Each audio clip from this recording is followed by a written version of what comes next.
சாய்ராம். என் உயிரின் உயிரானவர்களே, ஒரு சாய்ராம் கண்ணீர் விட்டு அழுதாங்க. என்கிட்ட என்னென்னலாம் நல்ல விஷயங்கள், சந்தோஷம் தரக்கூடிய விஷயங்கள் இருந்ததோ அத்தனையும் நான் தொலைச்சிக்கிட்டு நிற்கிறேன். ஏன் இப்படி கடவுள் அத்தனையும் என்கிட்ட இருந்து எடுக்கணும்? அதுக்கு ஏன் கொடுக்கணும்? கொடுக்காம இருந்தால் கூட நான் சந்தோஷமாக இருந்திருப்பேன். ஆனால் கொடுத்துட்டு அதில் பல சந்தோஷத்தை எனக்கு தந்து மறுபடியும் அதை எடுத்து ஏன் அவரோட குழந்தைங்களை அவர் இப்படி சோதிக்கிறாரு? இதில் இருந்து மீள்வதற்கும் இதை பற்றி என்ன அப்படின்ற ஒரு விளக்கத்தை சொல்வதற்கோ எனக்கு நிச்சயமாக ஒரு ஆடியோ எனக்கு கொடுங்க அப்படின்னு சொல்லியிருந்தாங்க. ஸோ இதை பற்றி தான் இன்றைக்கி நாம் பேச போகிறோம். அடுத்தது இந்த பிரார்த்தனை பற்றியும் நிறைய பேருக்கு ஒரு குழப்பம். இந்த பிரார்த்தனை செஞ்சால் பலன் இருக்குமா இருக்காதா? ஏன் நான் செய்கிற பிரார்த்தனை மட்டும் பலிக்கலை, மற்றவங்க செய்யக்கூடிய பிரார்த்தனை மட்டும் ஏன் பலிக்குது? அப்போ அவங்க எப்படி பண்ணுறாங்க? ஒருவேளை நான் பிரார்த்தனை பண்ணுற முறை ஏதாவது தவறு இருக்கா? தயவு செய்து கொஞ்சம் சொல்லுங்கள். எனக்கு பெரிய பைத்தியமே பிடிச்ச மாதிரி ஒரு ஃபீல் ஆகுது அப்படின்னு கேட்டிருந்தாங்க.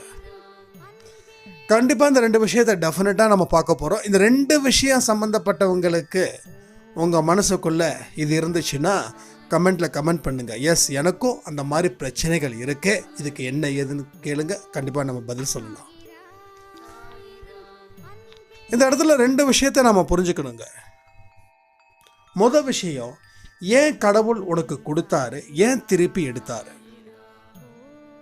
ஏன் கடவுள் கொடுக்கணும், ஏன் அதை திருப்பி எடுக்கணும்? ஒரு தெய்வத்தோட நிழல்ல இருக்கக்கூடிய மனிதர்களுக்கு தெய்வம் என்ன கொடுக்குமோ அது சிறப்பாகவே கொடுக்கும். தெய்வம் என்ன எடுக்கணுமோ நம்ம கிட்ட இருந்து அதுவும் சிறப்பாகவே எடுக்கப்படும். இதை நான் ரொம்ப தெளிவாக நம்புகிறேன். ஒரு விஷயம் நம்மக்கிட்ட கிடைக்கும் போது சந்தோஷம் கண்டிப்பாக எல்லா மனுஷனுக்கும் இருக்கும். ஏன்னா எல்லா மனுஷனுக்கும் இருக்கக்கூடிய அந்த உணர்வுகள் தான். நம்ம 5 அறிவு படைத்த விலங்குகள் கிடையாது. இப்போ பாருங்கள், ஒரு காக்கா கூட்டம், ஒன்றும் இல்லை, காக்கா கூட வேண்டாம், ஒரு புறா தன்னுடைய குட்டியை, தன்னுடைய குழந்தை புறாவை இன்னொரு காக்கா கொத்தி சாப்பிடுது. இந்த புறா அந்த காக்கா கிட்ட சண்டை போடாமல் இது பாட்டுக்கும் சாப்பாடுகளை சாப்பிட்டுட்டு இருக்குது. நம்ம வீட்டில் ஒரு குட்டி புறா நம்ம வீட்டில் ஒரு புறா முட்டை போட்டுச்சுன்னு சொன்னோம் இல்லையா, அந்த குட்டி புறாவை அந்த காக்கா பக்கத்து வீட்டு மாடியில் சாப்பிட்டுட்டு இருக்குது. அது என்னால் நானும் என்னென்னமோ செய்கிறேன், எதுவுமே பண்ண முடியல, காப்பாற்ற முடியல. பக்கத்து வீட்டு மாடியில் இருக்கிறவங்க வீடோ பூட்டி இருக்கு, எப்படி போக முடியும்? காக்காவை என்னென்னமோ நான் பண்ணுறேன், இங்கேருந்து எதுவுமே பண்ண முடியல. ஆனால் அந்த புறா, அதாவது அம்மா புறா, அது பாட்டுக்கு போகுது, அது பாட்டுக்கு சாப்பிடுது.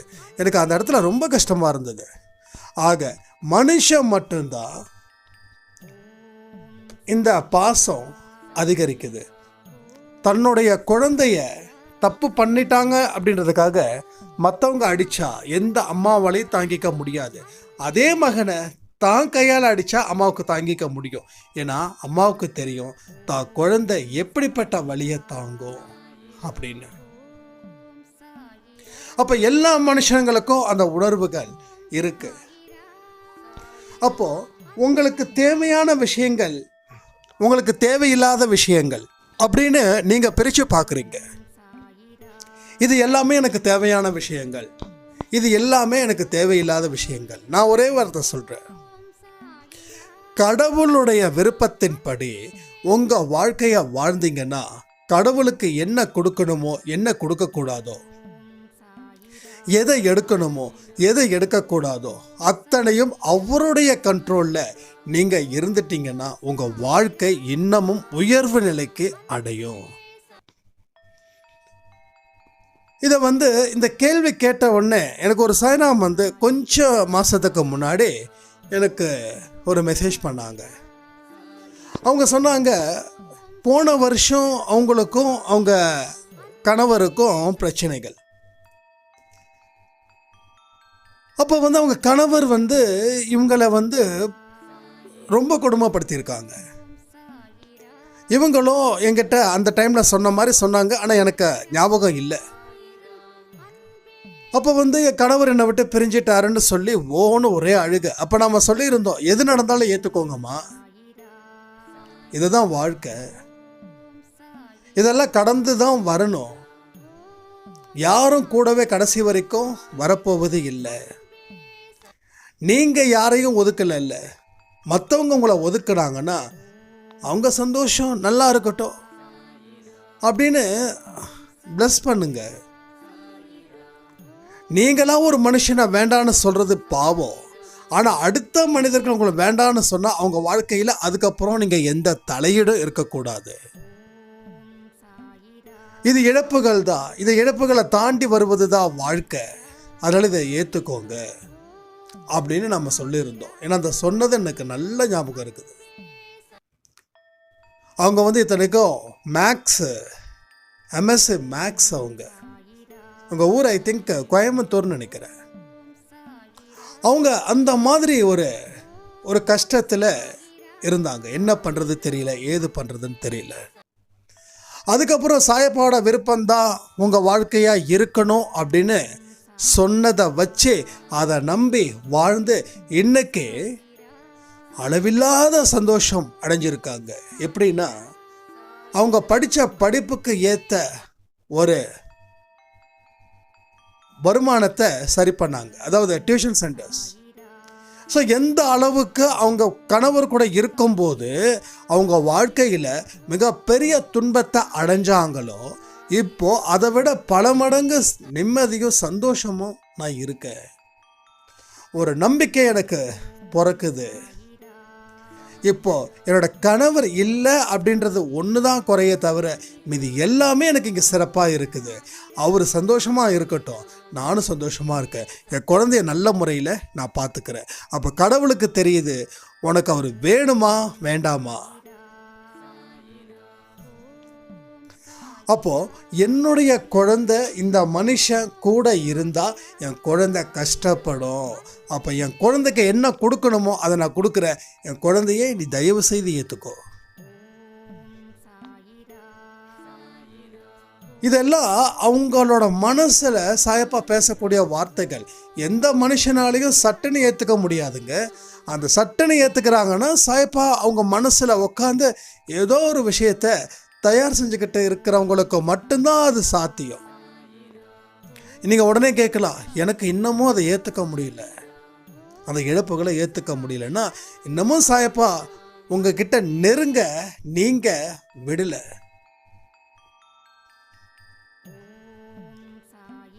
நீங்கள் உங்களுக்கு ஒரு மனுஷனோட உதவி தேவைப்படுதுன்னா அந்த மனுஷன் உதவி செய்கிறதுக்கு நீங்கள் அனுமதிச்சாதானே அவங்க உதவி செய்வாங்க. நீங்கள் அவரை அனுமதிக்கலை, அதனால் அவர் உதவி செய்யலை. அப்போ உதவி செய்யாதது அவர் குற்றமா இல்லை உங்கள் குற்றமா? அப்போ நீங்கள் சம்மதிச்சா அவர் உங்களுக்கு உதவி செஞ்சுருப்பார். அதே போல தான் இங்கேயோ. ஸோ நீங்கள் சம்மதிக்கலை, அதனால் அந்த துன்பங்கள் தொடருது. இழப்புகள் பெரிய அளவில் ஒரு பாதிப்புக்கு உள்ள நீங்கள் மாட்டிக்கிறீங்க. இது மூலமாக உங்களோட மன அமைதி, உங்களோட அத்தனை நிம்மதிகளும் பறிக்கப்படுகிறது. அப்போது ஒரு பாயிண்ட்டை நம்ம ரொம்ப தெளிவாக புரிஞ்சுக்கணும். எது உன்னிடம் உள்ளதோ அதுவே உன்னை காப்பாற்றும். இந்த விஷயத்தை சாயப்பாவோட வழியில் நடக்கிறவங்களுக்கு மட்டும்தான் இதை எடுத்துக்க முடியும். அப்போ இந்த விஷயத்தை நீங்கள் எடுத்துக்கலைன்னா இன்னமும் சாயப்பாவோட வழியில் நீங்கள் வரலைன்னு அர்த்தம். தயவு செய்து தப்பாக நினச்சிக்க கூடாது. நான் இப்படி சொல்கிறேனே, இல்லையே சாயப்பாவை நம்ம பிரார்த்தனை செஞ்சுக்கிட்டு தானே இருக்கோம் அப்படின்னு. ஏன்னா இது நம்ம குடும்பம், கண்டிப்பாக நீங்கள் பெருசாக இதை தப்பாக எடுத்துக்க மாட்டீங்க அப்படின்னு நான் நம்புகிறேன். ஸோ உண்மையாக சொல்லணுன்னா இன்னமும் நீங்கள் சாயப்பாவோட கையை பிடிக்கலை. நானா அப்படின்னு கேட்குறவங்க அத்தனை பேருக்கும் உண்மை. நானான்னு கேட்டுட்டீங்கன்னா எஸ், நீங்களே தான். இதெல்லாம் சாயப்பா உங்ககிட்ட சொல்லக்கூடிய ஒரு விஷயமா எடுத்துக்கோங்க. இதை சந்தோஷன்ற ஒரு மனுஷன் பேசுகிறதா தயவுசெய்து எடுத்துக்காதீங்க. எந்த மனுஷன் துன்பத்தில் கூட அவன் கவலைப்படலையோ அவனை கடவுள் நெருங்கிட்டார்னு அர்த்தம். கடவுளோட நெருக்கம் இருக்கிறவங்களுக்கு குறைகள் அப்படின்றது எதுவுமே இருக்காது. மற்றவங்களுக்கு சொல்லுவாங்க, உனக்கு எவ்வளோ குறை இருக்குது, எவ்வளோ கஷ்டம் இருக்குது, எப்படி நீ சமாளிக்கிற வாழ்க்கையில் அப்படின்னும் போது நம்ம நினைப்போம், எனக்கு எங்கடா இருக்குது குறை, நான் சந்தோஷமாக தான்டா இருக்கேன், எனக்கு எந்த பிரச்சனைடா இருக்குது, உனக்கு எனக்கு பிரச்சனை இருக்கிற மாதிரி தெரியுதான்னு சொல்லி நீங்களே அவங்கள எதிர்கேள்விகளையும் கேட்பீங்க. அப்போது இந்த ஒரு விஷயம் உங்கள் வாழ்க்கையில் மிக மிக முக்கியம். அதாவது எதுனா, எது உன்னிடம் உள்ளதோ அதுவே உன்னை காப்பாற்றும். இன்னைக்கு காலையில் வாக்கிங் போயிட்டு இருக்கும்போது சில விஷயங்கள்லாம் தோணுச்சு. நம்ம டக்குன்னு என்ன பண்ணிதான் ஃபஸ்ட்டு டைம் இது மாதிரிலாம் பண்ணுறோம். எது நம்மக்கிட்ட இருக்கோ அதெல்லாம் நம்மளை காப்பாற்றோம், இல்லாததான் காப்பாற்றோம். அப்போ இருக்கிறது தான் காப்பாற்றும். அப்போ இருக்கிறத தக்க வச்சுட்டா எஸ், அதுவே உன்னை காப்பாற்றும். எப்படி அந்த அம்மாவுக்கு எம்எஸ்சி மேக்ஸ் பண்ணவங்க தன்னுடைய கணவர் அவங்கள அடிமைப்படுத்தினதால அவங்களோட ஆன்மாவும் அடிமையாச்சு, அவங்களுடைய மனசும் அவருக்கு அடிமையாச்சு, அவங்களுடைய புத்தி மூளை அறிவு அத்தனையும் அடிமையாச்சு, படித்த படிப்பு அடிமையாச்சு, வாழ்க்கையில் வச்சிருக்கக்கூடிய நம்பிக்கை அடிமையாச்சு. அப்போ அவங்க டோட்டலாக ஜீரோவில் இருந்தாங்க. ஸோ ஜீரோவில் இருந்து வாழ்க்கையை ஆரம்பிக்கிறது ரொம்ப சூப்பர். ஜீரோக்கு கீழே போனால் கொஞ்சம் நாட்கள் ஆகும். அப்போ இப்போ ஜீரோவுக்கு முன்னாடி நம்பர்ஸ் வந்துருச்சு, ஸோ ஜெயிச்சிட்டாங்க, அவ்வளோதான். It's very simple. அப்போது அவங்க படித்த படிப்பு, அவங்க அறிவு அவங்களுக்குள்ளே இருந்திருக்கு, அதுதான் அவங்களை காப்பாற்றுச்சு.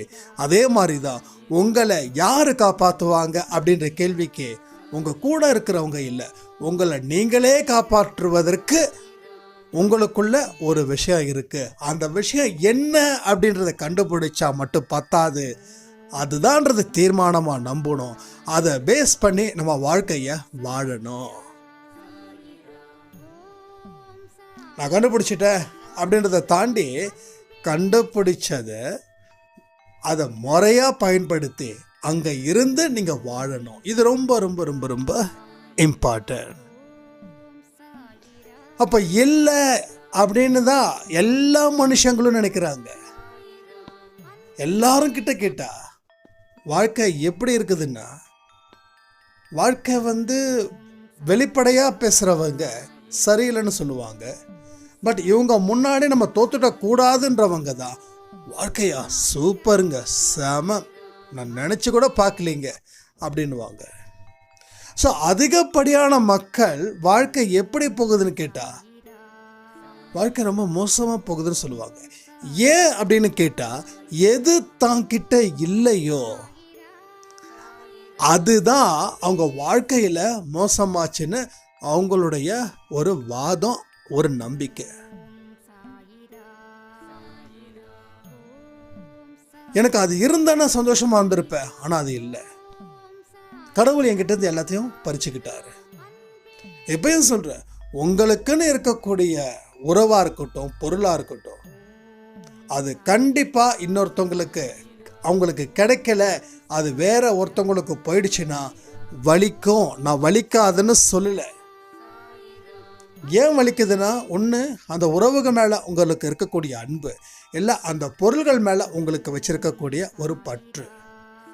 இந்த ரெண்டும் இது இல்லை அப்படின்னா கண்டிப்பாக சத்தியமாக சொல்ல எல்லாருக்கும் அந்த வலி இருக்கும். ஏன்னா சார், நானும் ஹியூமன், நீங்களும் ஹியூமன். நம்ம ஒரு புறா கூட்டமோ எந்த கூட்டமும் இல்லை. யானைக்கே தன்னுடைய பாகனை அந்த யானை சாகடிக்குது. திருச்சியில் நடந்த விஷயம் தெரியும்ல, ஸ்ரீரங்கத்தில் நடந்தது. அந்த பாகனை போட்டு உதச்சி பாவம் அவர் இறந்தே போயிட்டார். அடுத்த நாள் யானைக்கு மதம் பிடிச்சி அடுத்த 2-3 நாள் அந்த யானை சாப்பிடவே இல்லை அப்படின்னு சொல்கிறாங்க. ஏன்னா பாகன் இருந்தால் தான் சாப்பிட, அப்போ யானைக்கே தெரியல. அப்போது அந்த யானைக்கு மதம் பிடிச்ச யானைக்கு கூட அந்த பாசம்னு ஒன்று இருக்குது. அப்போ மனுஷனுக்கு கண்டிப்பாக இருக்கும்ல. அப்போ உங்களை விட்டுட்டு ஒருத்தவங்க வேண்டாம்னு சொன்னாங்கன்னா சந்தோஷமாக போகட்டுமே. யாராக இருந்தாலும் பிடிச்சி வச்சு நீ என் கூட தான் இருக்கணும் அப்படின்னா அது வாழ்க்கை வாழ்வது வேஸ்ட். அது உங்களுக்கு ஒரு கண்ணாடி தான், ஒரு கண்ணாடி பாத்திரம் மாதிரி தான். ஒரு கண்ணாடி பாத்திரம், ஒரு கண்ணாடி கிளாஸ் அவங்க கிட்ட கொடுத்தாச்சுன்னா அந்த கண்ணாடி உடஞ்சிடுச்சுன்னு வச்சுக்கோங்க, நீங்கள் பேஸ்ட்டை போட்டு ஒட்டுனா நிற்கலாம். ஆனால் அந்த பேஸ்ட்டோடைய கிரிப்பு இருக்கிற வரைக்கும் தான் அந்த கண்ணாடி நிற்கும். அந்த கிரிப்பு கொஞ்சம் கொஞ்சமாக போயிடுச்சுன்னா கண்ணாடி மறுபடியும் விரிசல் விடும். ஆக மொத்தம் கண்ணாடியை உடையாமல் பார்த்துக்க வேண்டிய பொறுப்பு நம்மது. உடஞ்சிடுச்சுன்னா அதுக்கப்புறம் அது எப்போ மறுபடியும் சரி பண்ண முடியும், சரி பண்ண முடியாதுன்னு யாருக்கும் தெரியாது. வாழ்க்கையும் அப்படிப்பட்டது. ஸோ உறவோ பொருளோ நம்மளை விட்டு போயிடுச்சு, இது நிஜம், இதை ஏற்றுக்கோ. இந்த வழியை அனுபவி. ஆனால் கடைசி வரைக்கும் அனுபவிக்கணும்னு நினச்சிக்காது. உனக்குன்னு ஒரு வாழ்க்கை, உனக்குன்னு ஒரு குடும்பம், உனக்குன்னு எல்லாமே இருக்கு இங்கே. அதை நீ நினச்சி உன் வாழ்க்கையில் நீ போராடு.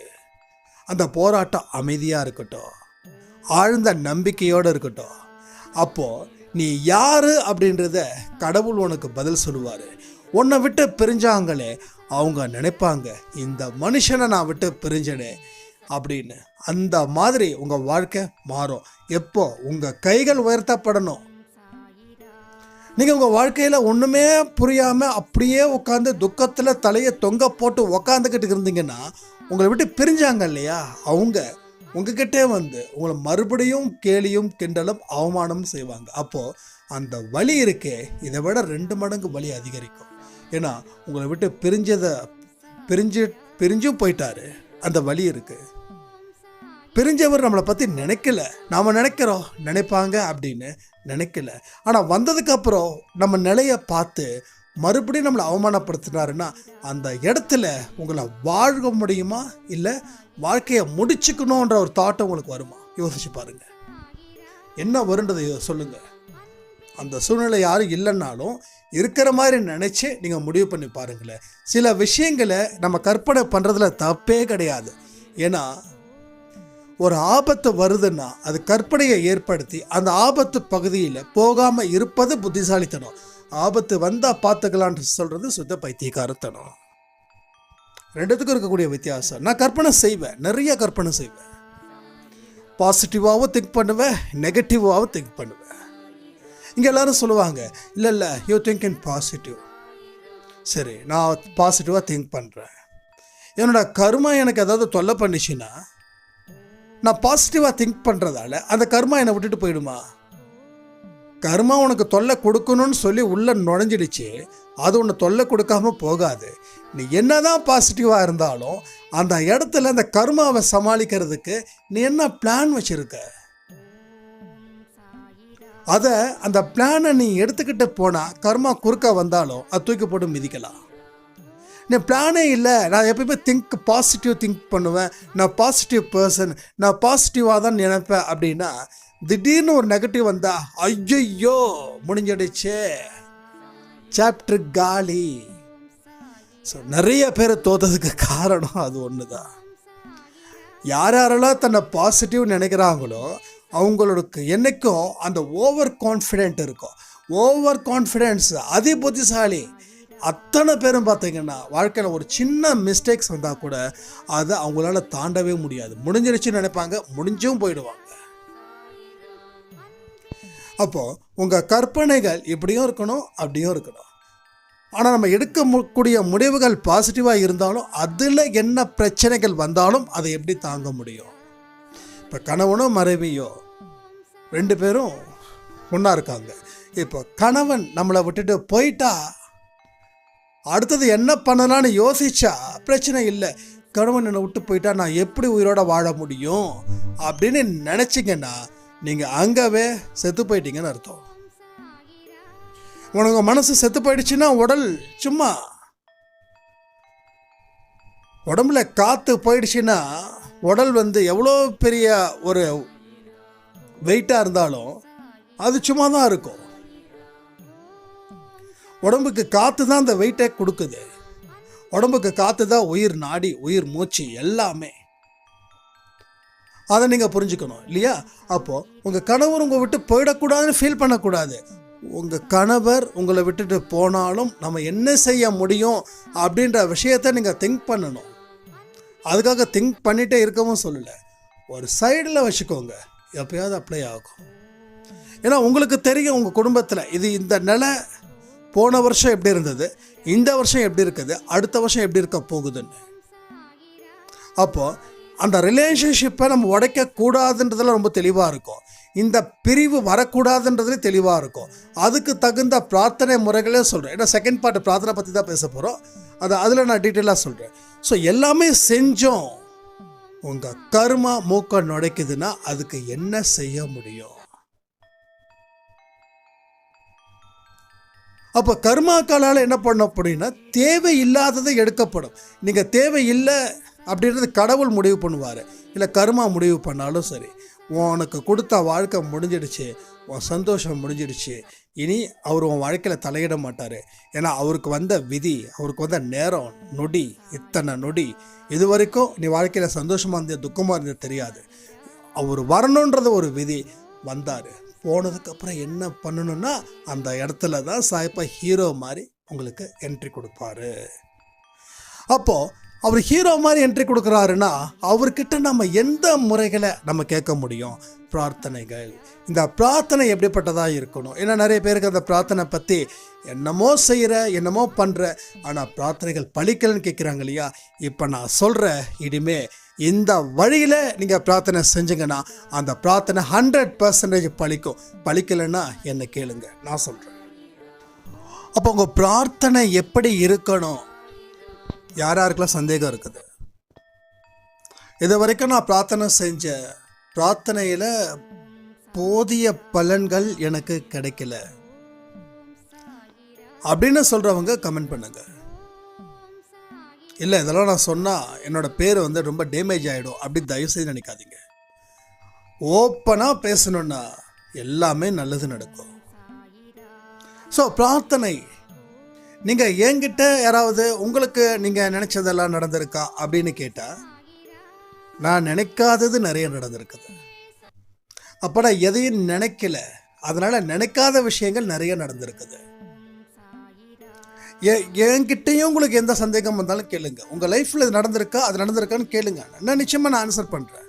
இங்கே பாருங்கள், இது என்னுடைய குடும்பம், இது என்னுடைய குடும்பம், முழுக்க முழுக்க இது என்னுடைய குடும்பம். இதில் நான் எதையுமே நான் மறைக்கவோ இல்லை இது பண்ணவோ நான் விரும்பலை. அப்போ பிரார்த்தனைகள் ஏன் பலிக்கலை? அப்படியே பலிச்சாலும் பெருசாக ஒன்றும் இல்லை. என்னன்னா ஒரே விஷயம், நீங்கள் ஒரு சார்பாக மட்டும் இருக்காதீங்க. உங்களோட பிரார்த்தனைகள் நடுநிலையோடு இருக்கணும். சரிசமமான மனநிலையில் நீங்கள் என்னைக்கு இருக்கிறீங்களோ அப்போ செய்யக்கூடிய பிரார்த்தனைகள் உங்களுக்கு பலிக்கும். வேணும்னு சொல்லாதீங்க, வேண்டான்னு சொல்லாதீங்க. அப்போ எதுக்குங்க பிரார்த்தனைன்னு கேட்குறீங்களா? பிரார்த்தனை தேவைக்கு தான் அப்படின்னு யார் சொன்னாங்கன்னு முதல்ல தெரியல. ஸோ பிரார்த்தனையோட கான்செப்டே இங்கே ரொம்ப தப்பாக இருக்குது. எனக்கு இதை வேணும் அதை வேணும் கேட்கறதுக்கு பிரார்த்தனையா? அதுதான் பிரார்த்தனையா? இதை வேணும், இதை கொடு, அதை கொடு, அதை செஞ்சு கொடு, இதை செஞ்சு கொடு, இது கிடையாது பிரார்த்தனை. உனக்கு என்ன பிடிக்குதோ அதை செய்ய. நான் உன்னுடைய குழந்தை, நான் உன்னுடைய உன்னுடைய மனுஷி, நீ தான் என்னோட குரு. நான் ஒரு சுத்த களிமண், எனக்கு ஒன்றுமே தெரியாது.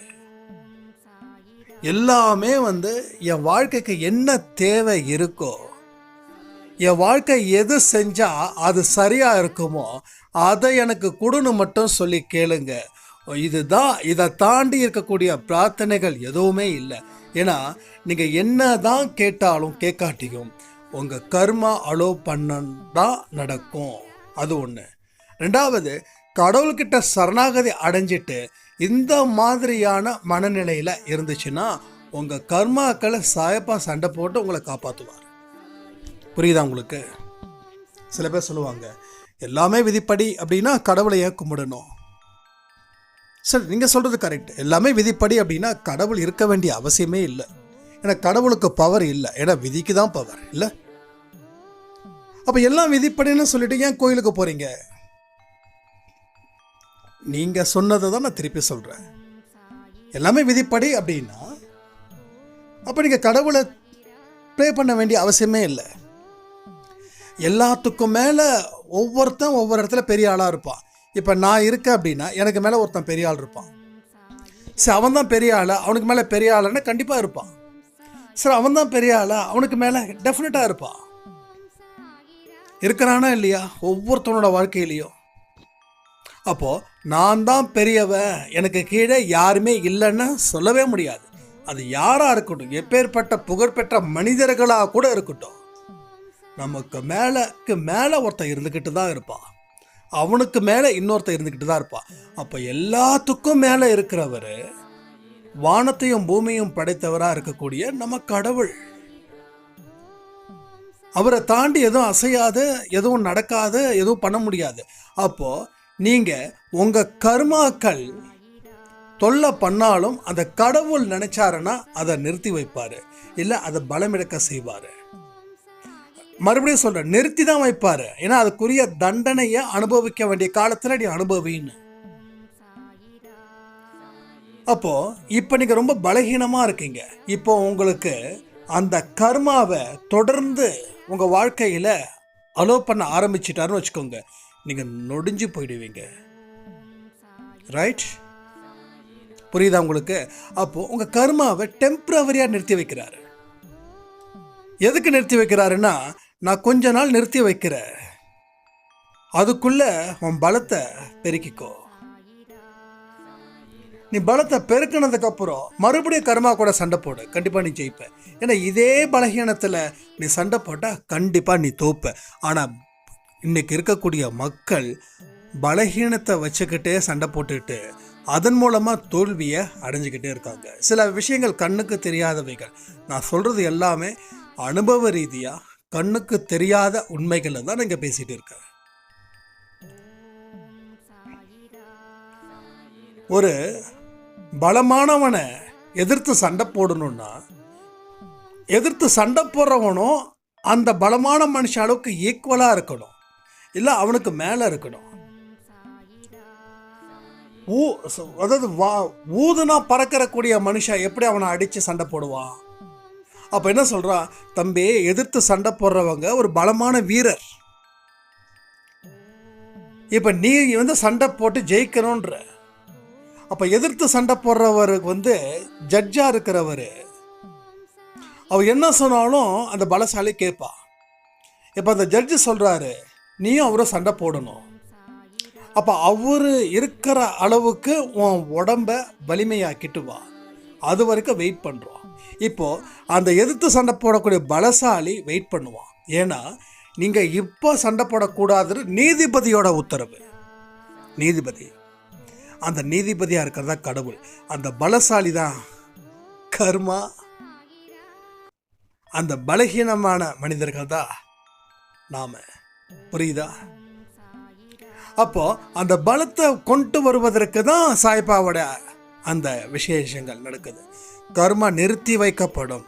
ஏன்னா உன் பலத்தை பெருக்கிற வரைக்கும் சொன்ன டைமில் உன் பலத்தை பெருக்கு. சொன்ன டைம்லேயும் பலத்தை பெருக்கலைன்னா அவன் உன்னை முடிச்சுடுவான்.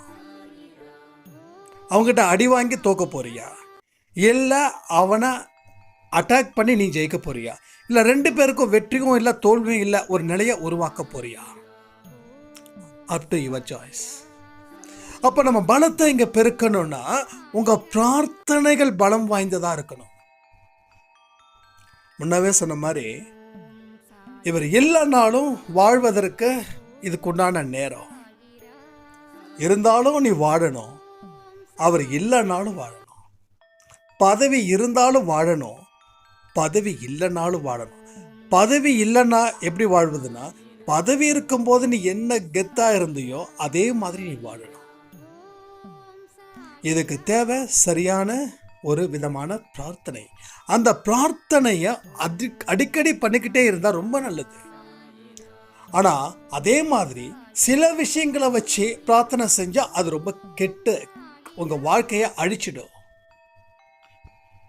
சில பேர் 1க்கு 10 தடவை பண்ணுங்க, 20 தடவை பிரார்த்தனை பண்ணுங்க, கண்டிப்பாக கடவுள் கொடுப்பார் அப்படின்னு சொல்கிறாங்க. 1000 தடவை நீங்கள் பிரார்த்தனை பண்ணாலும் நீங்கள் பண்ணக்கூடிய விஷயத்தை பொறுத்து தான் அவர் ஒரு தடவையில் கொடுக்குறாரா, கொடுத்தா ஒரு தடவை கொடுத்துருவார். இல்லை நீங்கள் கோடி டைமில் கேட்டால் கூட உங்களுக்கு கொடுக்க மாட்டார். பிரார்த்தனையின் விதம் எப்படிப்பட்டது? நீ எதை நினச்சி என்ன கேட்குற, அது யாருக்கிட்ட கேட்குற? மனுஷங்க கிட்ட கேட்குற மாதிரி கடவுள்கிட்ட கேட்டேன்னா உன் பிரார்த்தனை நிறைவேறாது. கடவுள்கிட்ட கேட்குற மாதிரி கேட்டாதான் பிரார்த்தனை கிடைக்கும். நம்ம கீழே இருக்கிறவங்ககிட்ட நம்ம எப்படி கேட்போம்?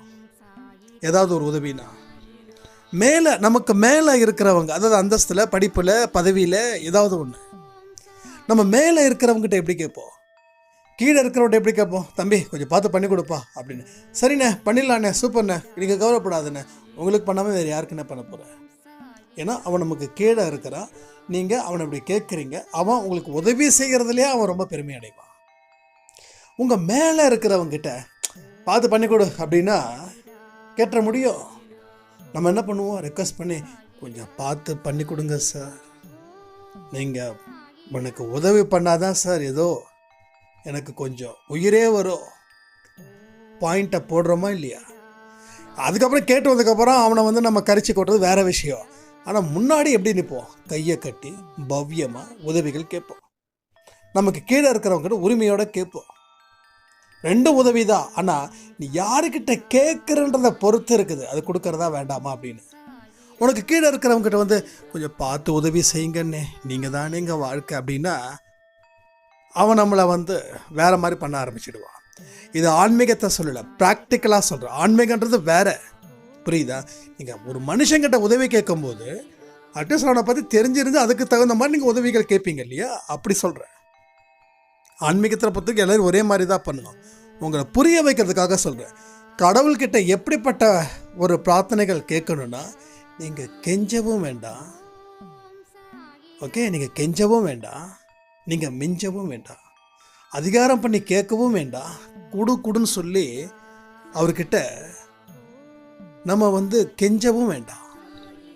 அந்த மாதிரி தான் அவர்கிட்ட நாம் கேட்கணும். எனக்கு தெரிஞ்ச ஒரு அண்ணா இருக்கார். அவர் ஒரு ட்ராவல் டிக்கெட் புக் பண்ணக்கூடிய ஏஜென்சி வச்சு நடத்திட்டுருக்காரு. அப்போ எனக்கு ஒரு ஊருக்கு போகிறதுக்கு டிக்கெட் கன்ஃபார்ம் ஆகலை, வெயிட்டிங் லிஸ்ட் தான் இருந்தது. அப்போ நான் சொன்னேன், எத்தனை பேர் நீங்கள் போகிறீங்க அப்படின்னாரு. அண்ணே நான் மட்டும்தான் போகிறேன் அப்படின்னு. டிக்கெட் கன்ஃபார்ம் ஆகாது அப்படின்னாரு. சரிண்ணா என்ன பண்ண? என்ன நீ ஒருத்தந்தாடா போகிற அப்படின்னாரு. அப்போ போ அப்படின்னாரு. என்னடா அன்ரிசர்வில் போகிறதாண்ணே? ஏண்டா டிடிஆர் இருப்பாருடா, டிடிஆர்ட்ட போய் கேளுற அப்படின்னாரு. ஆனால் டிடிஆர்லாம் கேட்டால் கொடுக்க மாட்டார்ண்ணா. உடனே அவர் சேரை விட்டு எழுந்திரிச்சு என்கிட்ட கேட்டார், ஏண்டா நீ இப்படியே கேட்டால் டிடிஆர் கிட்ட அப்படின்னா. சார் கொஞ்சம் பார்த்து பண்ணி கொடுங்க சார், ரொம்ப அர்ஜென்ட்டு சார், சார் கொஞ்சம் ப்ளீஸ் சார் அப்படி கேட்டியாடா? ஆமாம் நான் இப்படி தானே கேட்டேன் அப்படி. எல்லாரும் இப்படி கேட்குறதால தான்டா டிடிஆர் கொடுக்க மாட்டேன்றாரு. நீ கெஞ்சவும் கூடாது, மிஞ்சவும் கூடாது, சார் கொஞ்சம் பார்த்து பண்ணி கொடுங்க சார் அப்படின்ற மாதிரி கேளு, அப்போ தான் அவர் கொடுப்பாரு. நீ எப்படிப்பட்ட முறையில் கேட்குறியோ அப்படி தான் உன்னோட இதை நீ அங்கே விட்டு கொடுக்காத. அப்போது இவனுக்கு வர வழி இல்லை, அதனால் அவன் கேட்குறான் அப்படின்னு ஒன்று உன்னை அலட்சியப்படுத்துவார், இல்லை உன்னை இன்னும் கெஞ்ச விட்டு அதுக்கப்புறமா சீட்டை கொடுப்பாரு. அவர் கொடுக்கணும் கொடுக்கக்கூடாதுன்னு முடிவு பண்ணிட்டாருன்னா அதுதான் அப்படின்னு. அது ரொம்ப பிடிச்ச ஒரு விஷயம். அதுக்கப்புறம் நான் என்ன பண்ணேன், ஓப்பன் டிக்கெட் எடுத்துகிட்டு இதை உண்மையா இல்லையா அப்படின்னு, இது ஒரு எக்ஸ்பெரிமெண்ட் மாதிரி நமக்கு ரொம்ப பிடிக்கும் இந்த எக்ஸ்பெரிமெண்ட்லாம். அப்போ ஊருக்கு போக வேண்டிய இதே இல்லை, அவர் டிக்கெட் கன்ஃபார்ம் பண்ணால் போவா, இல்லைன்னா சும்மா டிக்கெட்டை ஓப்பன் டிக்கெட்டை கேன்சல் பண்ணிட்டு வந்துடும். கேன்சல் பண்ணால் 20 ரூபா 30 ரூபா பிடிப்பாங்க இல்லையா? அவ்வளோதான் பிடிப்பாங்கன்னு நினைக்கிறேன். அப்படின்ட்டுன்னு அதே மாதிரி டிக்கெட் கவுண்டரில் போயிட்டு ஓப்பன் டிக்கெட்டு அந்த ஊருக்கு எடுத்துகிட்டு டிடிஆர் அப்படி இப்படி பண்ணார். சார் மாதிரி அன்று சார் அங்கே அப்படின்னாரு. இல்லை சார் தெரியும், கொஞ்சம் பார்த்து பண்ணி கொடுங்க கொஞ்சம் எமர்ஜென்சி போகணும் அப்படின்னு. அப்படிங்களா, வெயிட் பண்ணுங்க அப்படின்னாரு. அப்புறம் மறுபடியும் வந்து சார் அப்படின்னு, அவ்வளோதான் சார், அவ்வளோதான். ஏதாவது கிடைச்சதுங்களா, இருக்குமா? இருக்குது சார், நீங்கள் வந்து மாதிரி S1 40 42 ஏதோ சம்திங், அங்கே போய் உட்காருங்க, நான் வரேன். ஷோ என்னடா அது அப்படின்னு சொல்லிட்டு, அன்றைக்கி ஆக்சுவலாக ஊருக்கு போகிற மைண்டே இல்லை. ஒருவேளை டிக்கெட்டுக்கு காசு, ரிசர்வேஷனுக்கு காசு அப்பயே கொடுத்துருந்தாருன்னா நான் போயிருப்பேன். நீங்கள் அங்கே போய் உட்காருங்கன்னாரு. அப்போ சீட்டு கன்ஃபார்மு. ஸோ அவர் சொன்னக்கூடிய விஷயங்கள் வந்து சக்ஸஸ்ஸு. அதனால் நான் எதுக்கு ஊருக்கு போகணும், டிக்கெட்டை கேன்சல் பண்ணிட்டு மறுபடியும் வந்துட்டேன். இது பைத்தியகாரத்தனமாக இருக்கலாம், ஆனால் நாம் என்னைக்கு ஒரு எமர்ஜென்சி நமக்கு வருமோ அன்னைக்கு இது யூஸ் ஆகும். இது உண்மையில் இது பைத்தியகாரத்தனமாக தான் இருக்கும். என் ஃப்ரெண்ட்ஸ் கிட்ட சொல்லும்போது, உன்னை விட ஒரு அடி முட்டாலே நான் பார்த்ததே இல்லைடா அப்படின்னாங்க. நான் தான் சொன்னேன், இல்லைடா இப்படி இல்லைடா, அதெல்லாம் ரொம்ப தப்புடா, நீ தேவையில்லாத விஷயத்துக்கெல்லாம் பண்ணக்கூடாது அப்படின்னு. இல்லைடா, கடவுளை வச்சு தான் சந்தேகப்படக்கூடாதே தவிர மற்றவங்களெல்லாம் நம்ம வந்து இது மாதிரியான விஷயத்தெல்லாம் நம்ம தெரிஞ்சுக்கிட்டா நாளைக்கு ஒரு எமர்ஜென்சி அப்படின்னா நம்ம போகலாம். புனிதமான உறவுகளையும் மனிதர்களையும் சந்தேகப்படக்கூடாதே தவிர இதெல்லாம் தாராளமாக அவர் சார் சொன்னார், அண்ணா சொன்னார், அப்ளை பண்ணி பார்ப்போம். நாளைக்கு ஒரு எமர்ஜென்சினா அதே மாதிரி அடுத்த 2 வாரத்தை ஒரு எமர்ஜென்சி, ஒரு முக்கியமான ஒருத்தர் வந்து ஹாஸ்பிட்டலில் அட்மிட்டு, அவங்கள போய் பார்க்க போகணும் அப்படின்னும்போது டிக்கெட் கிடைக்கல. இதே மாதிரி கேட்டோம், இதே மாதிரி டிக்கெட் வந்து கொடுத்தாங்க, போயிட்டு வந்தோம். ஏன்னா ஒரு அனுபவம் ரொம்ப முக்கியம் வாழ்க்கையில். அவர் சொல்கிறாருன்றதுக்காக நம்ம அப்படியே விட்டுறக்கூடாது. உன் மைண்டில் என்னைக்கு நீ வந்து எந்த டென்ஷனும் இல்லாமல், எந்த எமோஷனும் இல்லாமல், நடக்குமா நடக்காதான்றத பயம் இல்லாமல் நீ துணிஞ்சு நிற்கிறியோ அப்போ உனக்கு எல்லாமே கிடைக்கும். இப்போ அந்த ஒரு விஷயம் நடக்காமல் நான் இந்த எமர்ஜென்சி விஷயத்தில் ஐயோ கொடுத்தாருன்னா பரவாயில்லையே, தெய்வமே கொடுத்துடணும்னு சொல்லி எல்லா கடவுளையும் துணைக்கு அழைச்சிட்டு நான் போனால், இல்லை தம்பி போயிட்டு வாங்க அப்படின்டுவாங்க. அப்போ ஏற்கனவே ஒரு அனுபவம் இருக்குது, அது அப்படியே கண்டிப்பாக கிடைச்சிடும். ஏன்னா கிடைச்சிரும்ன்ற நம்பிக்கையில் நான் போகிறேன். ஏன்னா ஏற்கனவே இந்த விஷயம் நடந்தது, கிடைச்சது, அந்த நம்பிக்கையில் நான் போனேன், கிடைச்சது. ஒருவேளை கிடைக்காமலும் போகலாம்.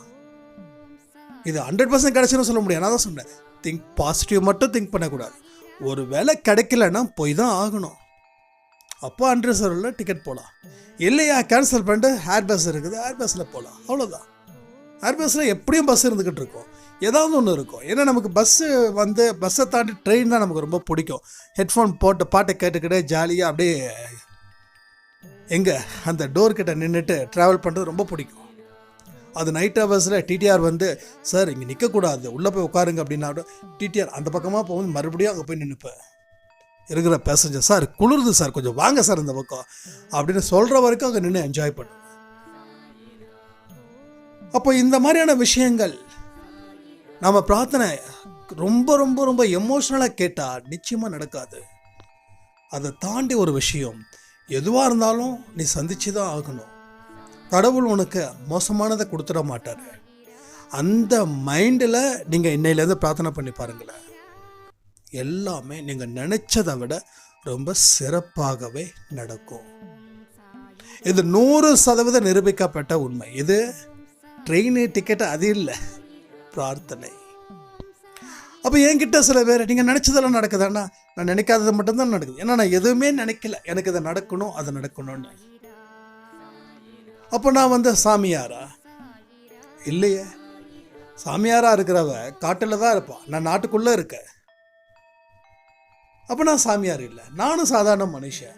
அப்போ நான் நினைக்கணும்னு தோணலை, என்னுடைய வேலையில் மட்டும் நான் கவனத்தை வைக்கிறேன். யாராவது பிரார்த்தனைக்கு இது பண்ணாங்கன்னா அவங்களுக்கு நான் பிரார்த்தனை பண்ணுறேன், சாய்ப்பா அவங்க பாவத்தை நீக்கு, அவங்க கருமாவை குறை, அவங்க உங்களை நம்பி வந்திருக்காங்க, நீங்கள் தான் அவங்கள காப்பாற்றணும். இதுதான் என்னோட பிரார்த்தனையாக இருக்குது. ஸோ அடுத்தவங்களுக்காக பிரார்த்தனை செய்யும்போது இப்படி பிரார்த்தனை பண்ணுறது தப்பு இல்லை. ஆனால் உங்களுக்காக பிரார்த்தனை செய்யும்போது உங்களுக்கு முன்னுரிமை கொடுத்தீங்கன்னா நீங்கள் எமோஷ்னலாக முடிவெடுப்பீங்க. அது ரொம்ப ரொம்ப ரொம்ப தப்பாக போயிடும். அதாவது எவ்வளோ பெரிய ஒரு டாக்டராக இருந்தாலும் தான் பையனுக்கு ஏதாவது சர்ஜரி பண்ணணுன்னா அந்த டாக்டர் வரமாட்டார். ரொம்ப ஃபேமஸ் டாக்டர். நான் சொல்கிறது வந்து ஒரு 80%, மீதி 20% எனக்கு தெரியாது. பட் 80% இதை நான் ஒரு டாக்டர்கிட்டே நான் கேட்டிருக்கேன். ஏன்னா அவருடைய பையனுக்கு ஒரு ஒரு கிரிட்டிக்கல் சர்ஜரி, பட் அவர் பண்ணல. யார் பண்ணார்னா அவங்க அசிஸ்டன்ட் பண்ணார். சார் நீங்கள் பண்ணாமல் எப்படி சார்? இல்லை தம்பி, நம்ம எமோஷ்னல். ஏன்னா என்னதான் வந்து அவன் அடிபட்டாலும் அவனுக்கு ஆப்ரேஷன் பண்ணாலும் அவனோட அப்பா நான் எத்தனையோ ரத்தத்தை பார்த்துருக்கேன் சர்ஜரியில். ஆனால் என்னோட பையனோட ரத்தத்தை பார்க்கறதுக்கு எனக்கு தெம்பு இல்லை. ஏன்னா எமோஷ்னல். அப்போது ஐயோ ரத்தம் வருதே அப்படின்னு நினச்சிட்டேன்னா என்னால் சர்ஜரியை ஒரு சக்ஸஸ்ஃபுல்லாக முடிக்க முடியாது. அப்போ என்னோட அசிஸ்டண்ட் கிட்ட நான் என்ன சொன்னேன்னா, அவர் கேட்டார், சார் என்ன சார் பண்ணல? இதை பாருப்பா, உனக்கு இந்த சர்ஜரியை நம்ம ஏற்கனவே பண்ணியிருக்கோம், இது மாதிரி அதே தான், வேறு எதை பற்றி என்கிட்ட கேட்காத, உன் மைண்டில் ஸ்ட்ராங் பண்ணி நீ பண்ணு அப்படின்னு நான் பண்ணேன். இப்போது அவரை பாராட்டலாமா இல்லையா? அவர் போகலைன்றது வந்து தப்புன்னு நீங்கள் நினைக்கிறீங்க. ஆனால் என்னதான் இருந்தாலும் ஒரு எமோஷ்னல் இருக்கும். ஆனால் அவர் அந்த அசிஸ்டன்ட் டாக்டர் மேலே நம்பிக்கை வச்சார். பார்த்தீங்கல்ல, உன்னால் முடியும், நீ போய் பண்ணிட்டு வா. ஸோ நல்ல சூப்பராக அந்த பையனை சொன்னார். அப்பா பண்ணியிருந்தா கூட இவ்வளோ சூப்பராக பண்ணியிருக்க மாட்டார். அசிஸ்டன்ட் டாக்டர் பண்ண உடனே எனக்கு ரொம்ப தெளிவாகிடுச்சுன்னு சொல்லிட்டு அவர் அவ்வளோ ஜாலியாக, அது ஒரு ஜாலி. ஸோ புரிஞ்சுக்கோங்க, எமோஷ்னலாக இருந்து நீங்கள் சாயப்பா கிட்ட நெருங்கினா அதனால் உங்களுக்கு எந்த விதமான சந்தோஷமும் இருக்காது. அதாவது பிரார்த்தனை பேஸ் பண்ணி சொல்கிறேன். ஒரு எமோஷ்னல் அட்டாச்மெண்ட் நமக்கும் சாயப்பாக்கும் இருக்கணும். ஆனால் அது வேண்டுதலை பேஸ் பண்ணி இல்லாமல் ஒரு நார்மலாக அம்மாவுக்கும் குழந்தைக்கும் இருக்கக்கூடிய பாசம் எப்படிப்பட்டதோ அப்படிப்பட்ட பாசத்தோடு இருந்துட்டா எல்லாமே சிறப்பாக இருக்கும்னு சொல்லி இந்த ஆடியோவை நான் முடிக்கிறேன். ஜெய் சாய்ரா.